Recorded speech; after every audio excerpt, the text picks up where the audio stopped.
Bonjour! Au casse de bois cette semaine? Ouais, je commence ma remise pour mon bois de chauffage. Et la première chose que je fais, c'est la structure en bois massif.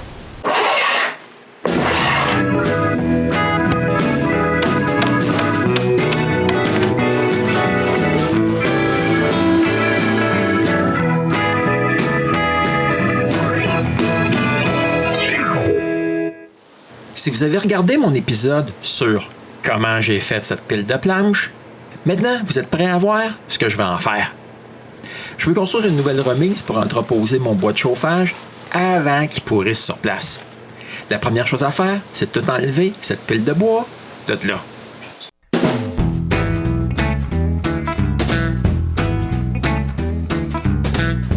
Ouais, parce que c'est ici que ma nouvelle remise va être construite. Après 45 minutes, la place est propre. J'ai maintenant une pile de bois que je vais brûler, une de planches, une de bois de construction, une de gros madriers d'échafaudage, une de bois de grange et une de vieux arbalétriers d'une grange que j'ai démontée pour faire le chalet. Ouais, ils sont commodes ces morceaux-là. Certains me servent pour le toit de ma galerie en avant. Mais ce que je voulais surtout, c'est les longs 6x6 que j'ai coupés il y a plus que 10 ans. J'en ai aussi d'autres sous une autre pile de bois. Je dois aller les chercher.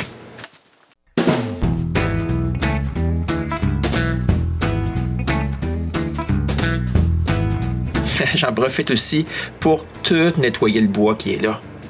La majeure partie, là, elle est toute pourrie. Maintenant que mon ménage y est fait, j'ai toutes mes 6x6 de près pour ma future remise. La première chose que je fais, c'est planter des piquets aux quatre coins de la remise. Après, j'ai juste à creuser un peu pour mettre une dalle de patio. Je m'assure qu'elle est bien droite et je répète ça 3 autres fois pour les autres coins. Ouais, mais vous en faites pas. J'ai pas fait ça quand j'ai construit le chalet. J'ai creusé 12 trous de 120 cm de profond et le chalet repose sur des poteaux ajustables. Mais pour une remise à bois de chauffage, moi, je me donnerai pas tout ce trouble-là. Maintenant, je m'arrange pour que chaque coin soit à la même hauteur que le coin avant droit, parce que c'est lui qui est le plus haut. Quand les 4 supports sont à la bonne hauteur, je peux commencer sa base. Par contre, les 6x6 que j'ai coupés l'an dernier, moi, sont pas vraiment à mon goût, parce qu'ils sont un peu tout tordus. Je les amène donc à mon moulin et je les recoupe tous un peu plus petits. Au moins, là, ils seront plus tordus.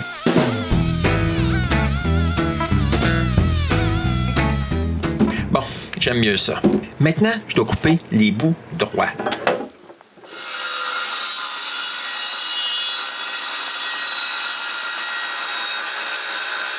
Même 4 coupes, c'est pas assez. Je termine avec le 6 va-et-vient. J'ai quand même 8 coupes à faire comme ça.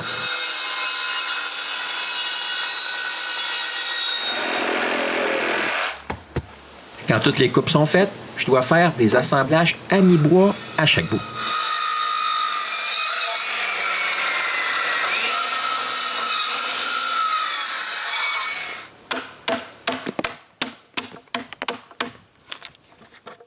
Quand les coupes sont faites avec la scie, je finis le tout avec un ciseau à bois et une varlope.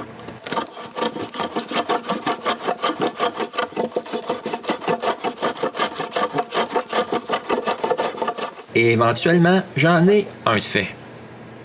Un autre, un troisième, et finalement le dernier. Moi, mais mes morceaux, ils sont pas tous parfaitement de la même dimension. Ce qui fait que certains morceaux n'arrivent pas parfaitement. Je prends des mesures et je coupe ce qui est en trop. Ouais, mais par contre, il faut oublier le scie circulaire. Je vais faire la majeure partie de la coupe à main.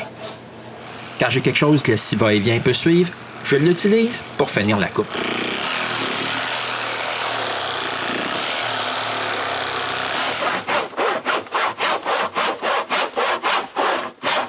Quand c'est coupé, on peut remettre le morceau à sa place. Voici le résultat. Il me reste juste à visser les 4 premières vis.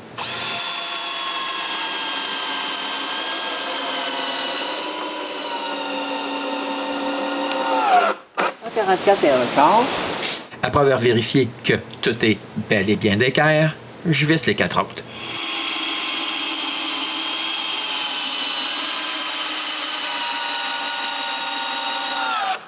Avant d'aller plus loin, on enlève le plus de terre possible sous la structure. Maintenant, je peux prendre 2 des grands morceaux et 1 des petits pour faire la structure du mur avant.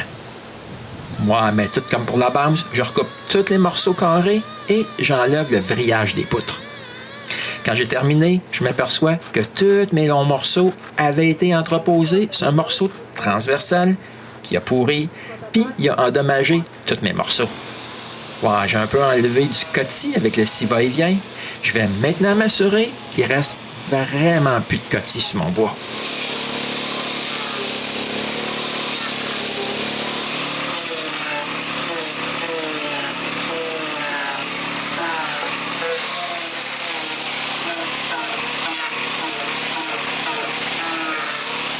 Ensuite, je peux couper les 3 morceaux qui vont être à l'avant de la remise.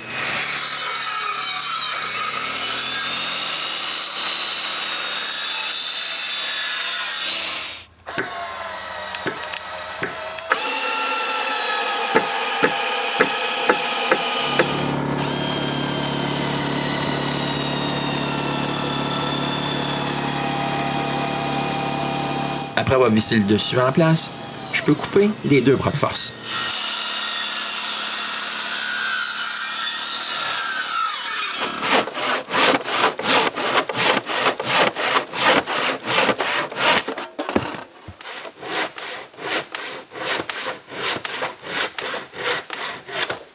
Quand c'est fait, je les visse en place.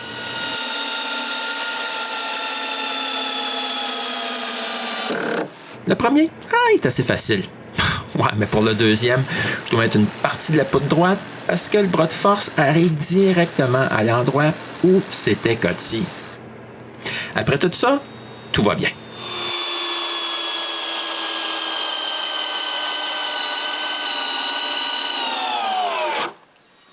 Maintenant, on est prêt à soulever ça droit.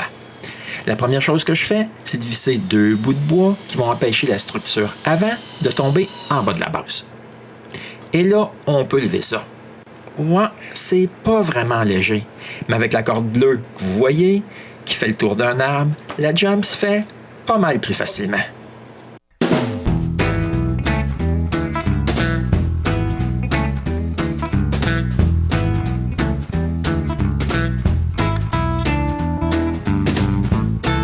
Quand c'est droit, je visse le bas à la structure.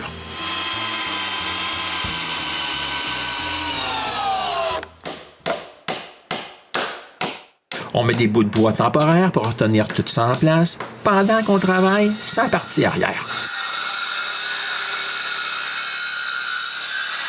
Quand c'est fait, on lève l'arrière de la même façon qu'on a soulevé l'avant. Et comme avant, on soutient ça temporairement.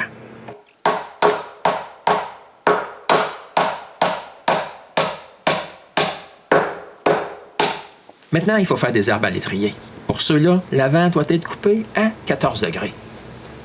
Et c'est parti pour les arbres à l'étrier.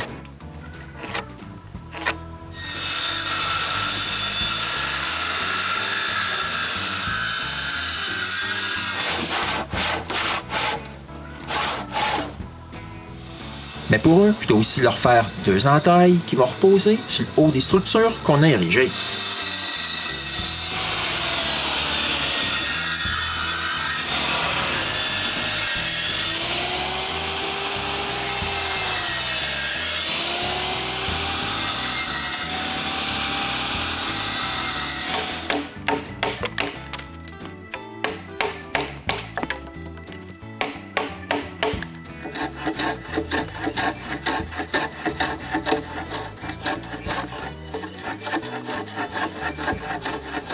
Un des arbres à l'étrier provient d'une vieille grange. Comme il n'y a pas beaucoup de surface droite, je le coupe différemment.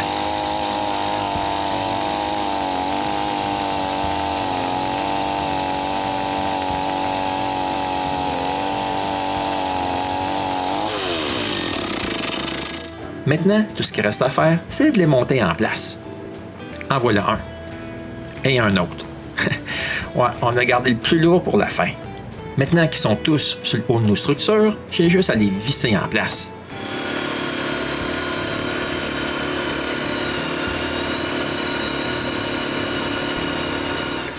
Ouais, mais il nous faut encore 4 autres bras de force.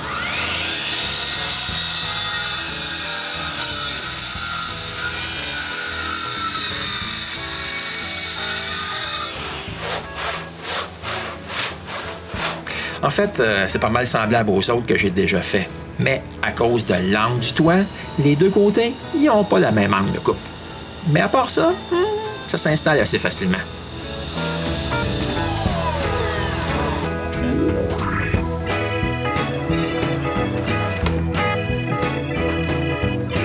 Maintenant que j'ai des supports partout, on peut enlever nos supports temporaires. Et, comme la tradition le dit, quand la structure est toute érigée, il faut placer une branche d'arbre.